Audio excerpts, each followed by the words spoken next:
Judulnya adalah apa Bapak Ibu? Kita adalah ciptaan baru. Mari kita buka ayatnya, 2 Korintus 5 ayat 17. Jadi siapa yang ada di dalam Kristus, ia adalah ciptaan baru. Yang lama sudah berlalu, sesungguhnya yang baru sudah datang. Jadi apapun masa lalu saudara, apapun yang lama saudara, apakah dosa, apakah penyakit, apakah resesi, apapun itu masa lalu saudara, datang kepada Yesus, maka itu semua menjadi berlalu dan kita mendapatkan pemulihan yang baru dari Tuhan. Amin Bapak Ibu. Karena itulah saudara nggak bisa menjadi juru selamat bagi diri saudara. Saudara tidak bisa menutupi, menghilangkan masa lalu saudara dengan perbuatan baik saudara. Hanya datang kepada Yesus, semuanya otomatis menjadi berlalu. Ada hal yang menarik dalam Alkitab Bapak Ibu. Yohanes menulis kitab Wahyu, dan Yohanes menuliskan kitab Wahyu itu adalah karena kesaksian Yohanes pernah diangkat ke surga Bapak Ibu, dan kesaksian Yohanes diangkat ke surga itulah kitab Wahyu. Tetapi seringkali orang, ya Bapak Ibu, membaca kitab Wahyu itu benar-benar letterlek. Padahal sebenarnya kitab Wahyu itu adalah kitab simbol-simbol. Dan kitab Wahyu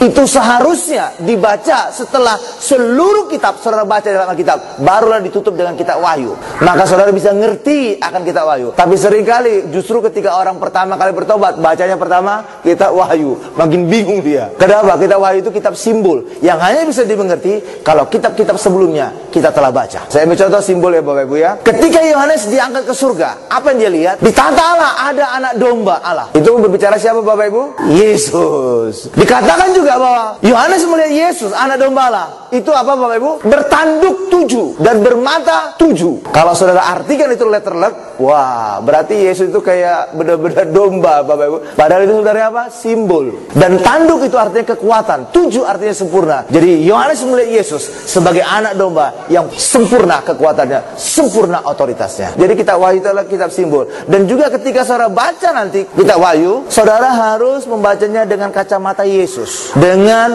pengertian adalah bahwa semua kitab Wahyu, apapun yang ditulis kitab Wahyu, itu terkait dengan Yesus. Kenapa? Karena kitab Wahyu ada revelation, penyingkapan tentang Yesus. Coba kita lihat ayatnya, Wahyu 1 ayat 1. Inilah Wahyu Yesus Kristus yang dikaruniakan Allah kepadanya, supaya ditunjukkannya kepada hamba-hambanya apa yang harus segera terjadi, dan oleh malaikatnya yang diutusnya ia telah menyatakannya kepada hambanya Yohanes. Di dalam kitab Wahyu saudara membaca tentang ada tanda nanti pada akhir zaman akan diberikan tanda di dahi, di jidat dan juga di tangan. Benar Bapak Ibu ya? Dan dikatakan juga pada ayat itu bahwa orang yang tidak ada punya tanda tidak akan bisa menjual dan membeli. Banyak orang menafsirkan, oh tanda itu adalah barcode. Kayak di Carrefour ada barcode ya. Tanpa barcode maka orang tidak bisa membeli dan menjual. Jadi di jidatnya nanti ada barcode gitu Bapak Ibu.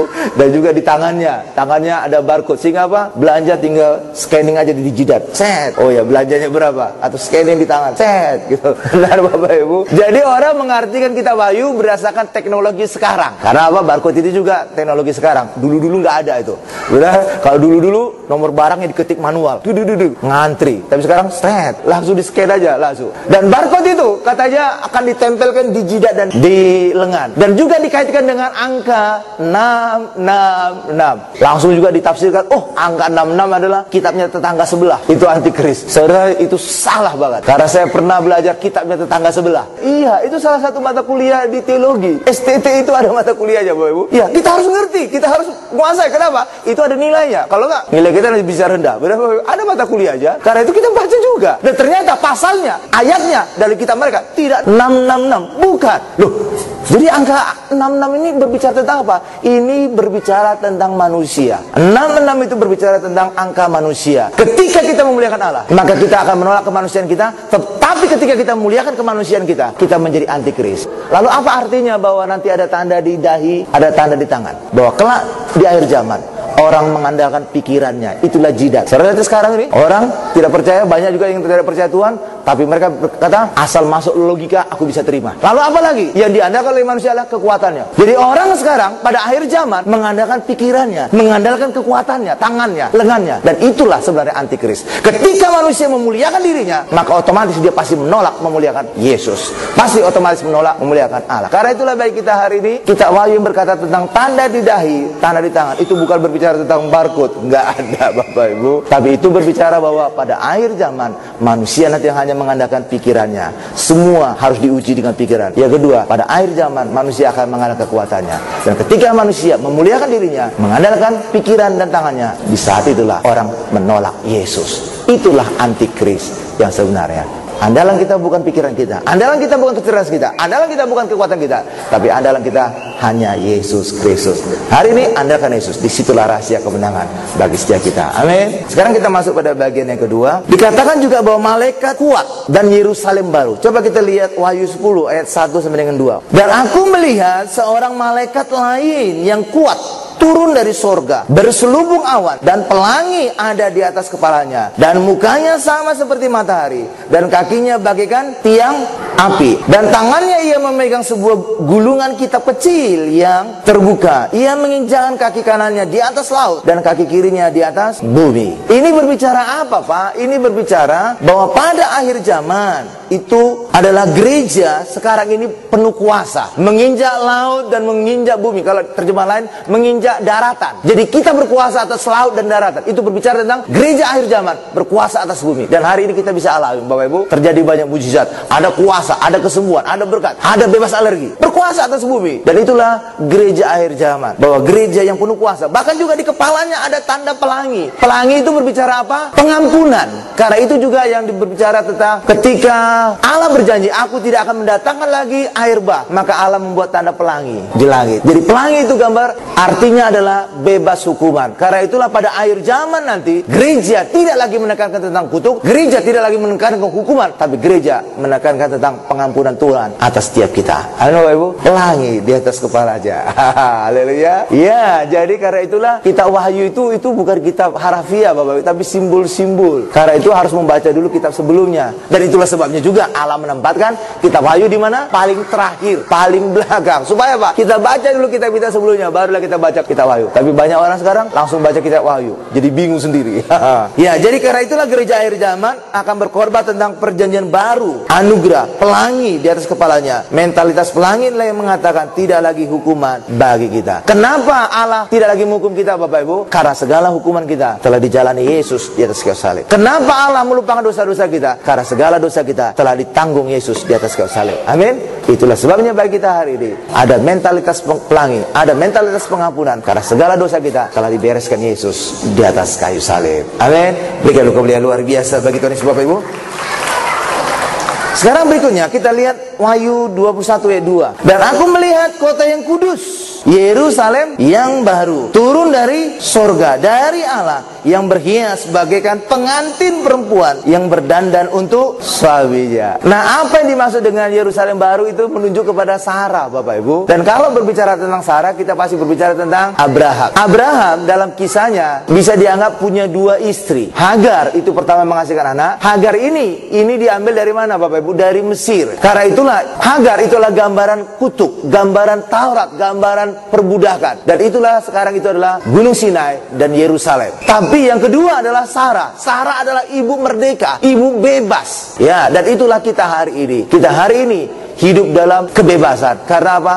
Kita garis dari Sarah. Kita beroleh Yerusalem baru. Kita dimerdekakan. Kita hari ini kita alami, Bapak Ibu. Itulah sebabnya bagi kita hari ini kita tidak lagi mengalami perbudakan. Apapun perbudakan nggak ada lagi bagi kita. Karena Tuhan Yesus juga berkata, barang siapa tahu kebenaran, maka dia akan dimerdekakan. Hari ini kita kenal Yesus, bahkan kita di dalam Yesus. Hari ini juga saudara dimerdekakan. Saudara bukan lagi budak, saudara bukan lagi terikat, tapi hari ini setiap kita merdeka di dalam Tuhan Yesus. Amin, Bapak Ibu. Yes, haleluya. Sekarang kita masuk pada bagian ketiga. Kita juga adalah bait Allah. 1 Korintus 3 ayat 16. Tidak tahukah kamu bahwa kamu adalah bait Allah, dan bahwa Roh Allah diam di dalam kamu. Jadi hari ini kita adalah bait Allah. Itulah sebabnya ketika saudara menjadi bait Allah, saudara pasti dapat pengampunannya. Pasti. Kenapa, Bapak Ibu? Karena zaman perjanjian lama, kapan saja orang Yahudi berdosa, dia datangnya ke bait Allah. Disitulah dia memberikan korban supaya beroleh pengampunan Allah. Dan hari ini kita sendiri adalah bait Allah. Itulah sebabnya hari ini saudara harus punya iman bahwa aku telah diampuni dosaku. Karena hari ini bait Allah adalah diriku. Di dalamku ada Tuhan, di dalamku selalu ada pengampunan dosa. Haleluya. Ada satu hal yang menarik lagi, Bapak Ibu. Bait Allah itu ada dibangun di Yerusalem. Tetapi ketika orang Israel menyebutkan Yerusalem, mereka menyebutkannya Yerusalem. Sebenarnya Yerusalem itu dari kata Jerus dan Shalom, artinya kota yang damai. Tapi nyatanya ini adalah kota yang paling berdarah di seluruh dunia.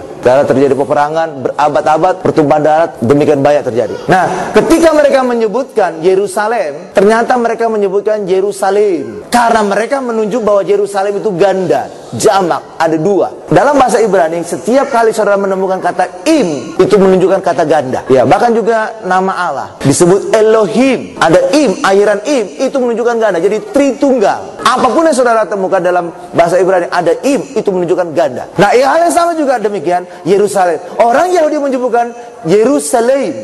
Yerusalem itu artinya dua Yerusalem. Kenapa Pak dua Yerusalem?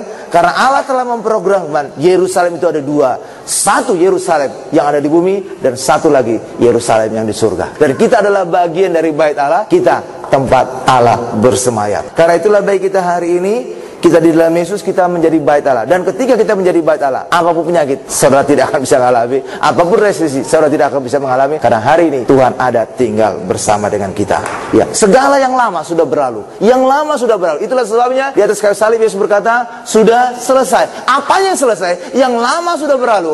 Kutuk sudah berlalu. Dosa sudah berlalu. Penyakit sudah berlalu. Jauh dari Allah sudah berlalu. Dalam Yesus semua dipulihkan. Karena itulah di atas kayu salib Yesus berkata, sudah selesai, yang lama sudah berlalu dan yang baru sudah datang. Di dalam Yesus itu tergenapi. Coba kita lihat Yohanes 19 ayat 30. Sesudah Yesus meminum anggur asam itu, berkatalah ia, sudah selesai. Lalu ia menundukkan kepalanya dan menyerahkan nyawanya.